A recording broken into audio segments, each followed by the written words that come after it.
Hi, I'm Caitlin M. Elo, Certified Numerologist of the Light Bright Numerology. And this week I'm back with another list of baby names, and today we're doing girls' names that resonate at the number 3 energy. If you haven't read my blog post or seen my video on what a growth number is, go ahead and check one of those out because I go into more detail what a growth energy actually is, what it entails, and why it's important to consider when you're thinking of a name for your baby. Now, the number 3 is all about communication, creativity, self-expression, and joy. You can think of how the number 1 is very masculine and the number 2 is considered feminine. And so then the number 3 ends up being very childlike. This isn't childish, but this is childlike in the sense that the number 3 is able to find joy and beauty in the smallest things, which really is a gift.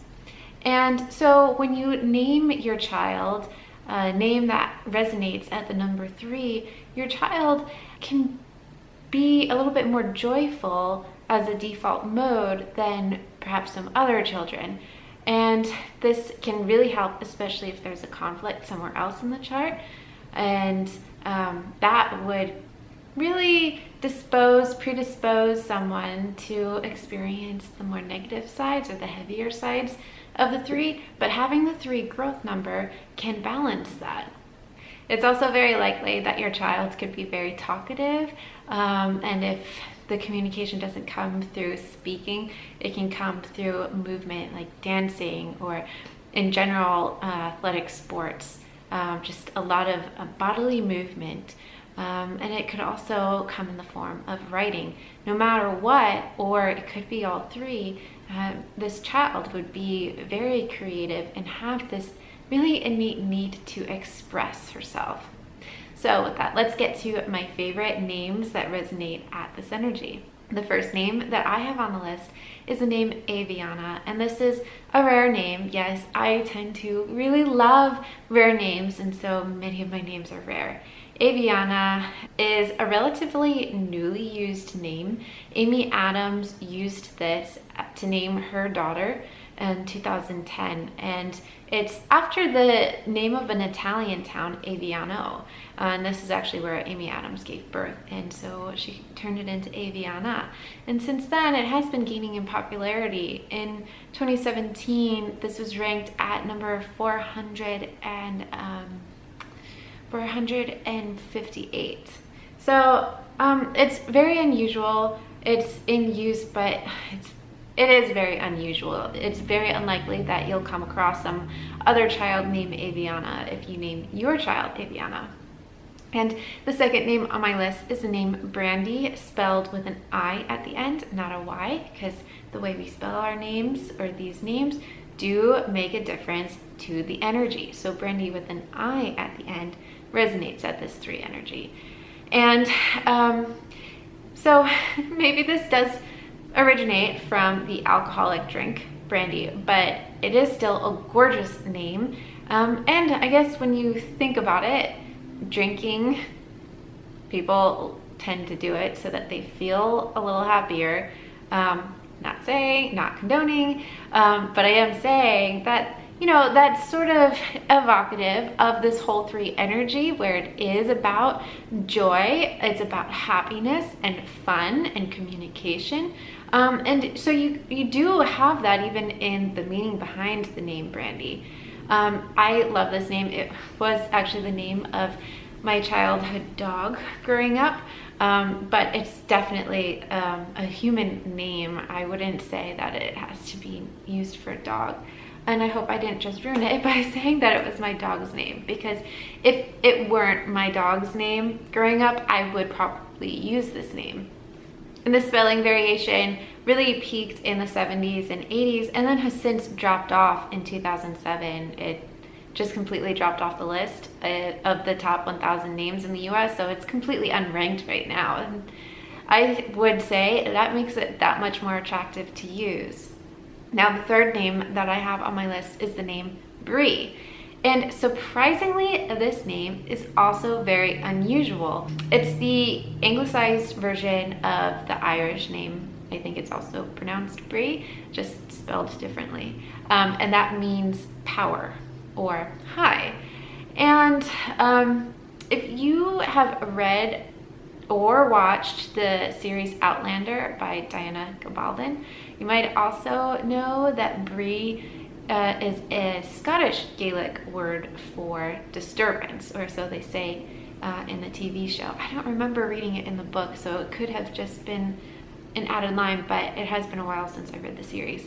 Either way, Bree is surprisingly not used very often in the US, even though it does sound like a very normal, usual name. It's not so far out there. It's completely unranked in the US right now. The fourth name on my list is the name Brighton, or Brighton. I don't know why I pronounced it so like pristinely there.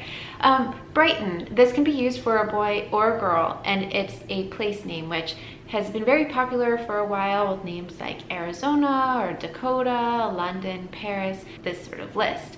Now, it's surprisingly also not used very, very often, even though I have seen it a lot on baby name lists for the past couple years. It is the name of an English town, if you didn't already know that. But it's not even in the top 1,000 in the US here, at least as of 2017. And I know I have said this in previous videos. I cannot wait for the Social Security Administration to come out with updated lists, because we're already in 2019 and we don't even have 2018 data.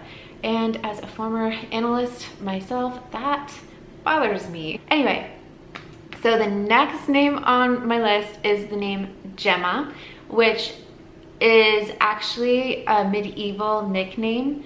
I believe it was Italian, and it comes from gem, you know, like the precious stone. It has seen a resurgence a little bit, especially because it has been used in TV shows for characters, and I believe there are also some supermodels with the name Gemma. I really like this name. I wish that my husband liked this name because he put his foot down right away. I'm not sure why, but I really, really love this name. It only became ranked in the US in 2008, so relatively new, and it's still pretty unusual because it has only risen to the rank of number 255 here in the US as of 2017. But that's still in a range where it's used, but it's relatively rare. So again, I like to talk about the playground. It's very unlikely that you'll come across another Gemma on the playground. I hope that's useful. Is this something that you even care about? I know that I really like rare and unique names, but do you want me to be talking about more common names, or do you not even mind if your child shares the name of someone else on the playground or in class? Let me know in the comments below, so I have more of an idea of what it is that you like. So my next name is the name Laurelina, and again, this is a very, very rare and unusual name. However, it doesn't sound rare and unusual. I included this on my blog post for names similar to Lauren, and I believe the average is in the US anyway, since the year 1900. Only on average 5 baby girls have been named this a year. It has never been ranked actually in the US. It's never broken the top 1,000 because only 5 girls on average is a very, very minuscule number. However, I think it is a gorgeous, gorgeous, gorgeous name. And again, this is a name that I love. My husband doesn't really love it so much.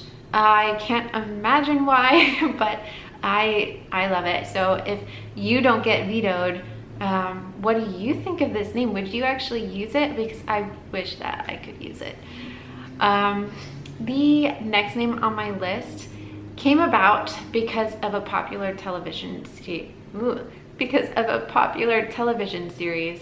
It's the name Quinn, and this was popularized by the show Glee, and it's the name of one of the main female characters. Now, Quinn can be used for a boy also, and it does rank for boys and for girls. It is slightly more popular for girls, and I do believe it's because of the show Glee. but it works for either one. In terms of girls, it broke the top 100 names in 2015 at number 97. It has since risen in 2017 to number 75, I think. Yes, I just checked on my list here.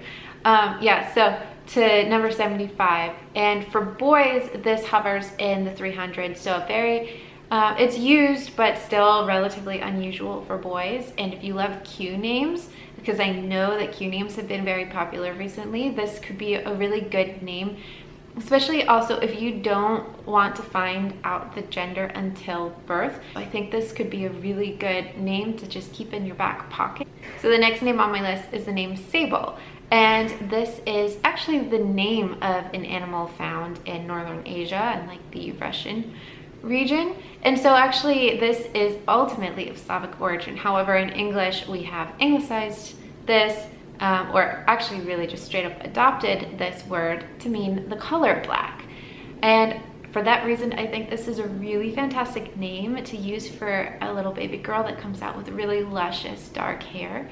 And this is only ranked once in the US, once ever since recorded history, which was in 1880.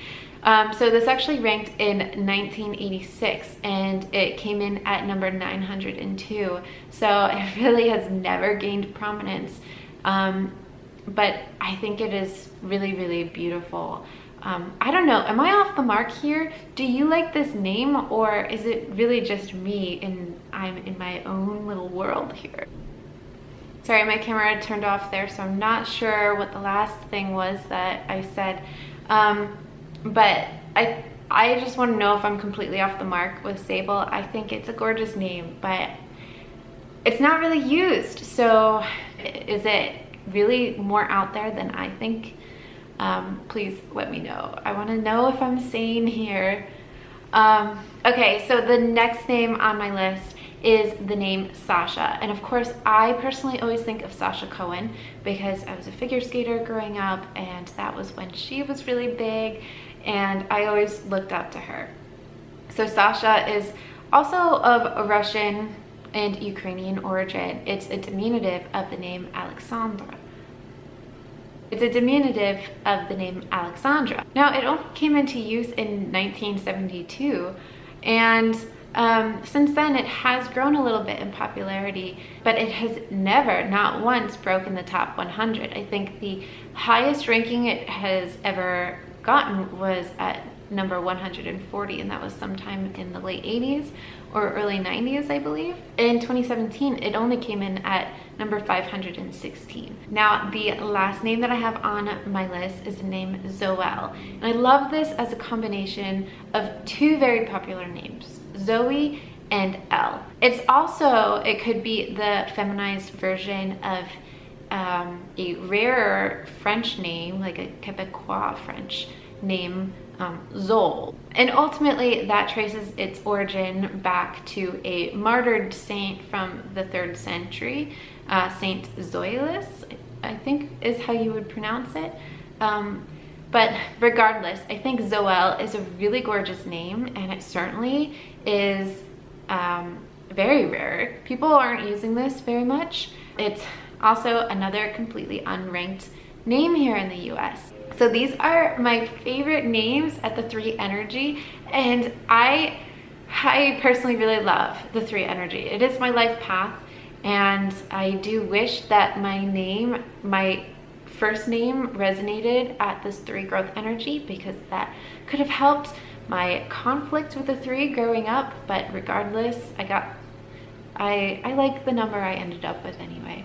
But I love the 3 Energy, and I hope that if you do choose one of these names, that you also come to realize why I love this energy so much. It could be very fun, very sociable, and just very creative, very expressive. So If you'd like to know more about the 3 energy or any other energy and growth numbers, or if you want to see the name lists or get some name ideas and see what growth numbers they are, go ahead and visit my website. So that's www.lightbrightnumerology.com. And of course, if you'd like to work with me to find a baby name if you are expecting, or if you would like a baby name report, also go head on over to my website and click on the services tab. I hope you have a really light, bright, and joyous day. I'll see you on Thursday for my miscellaneous video. I think this Thursday I might be talking about my relationship with my husband.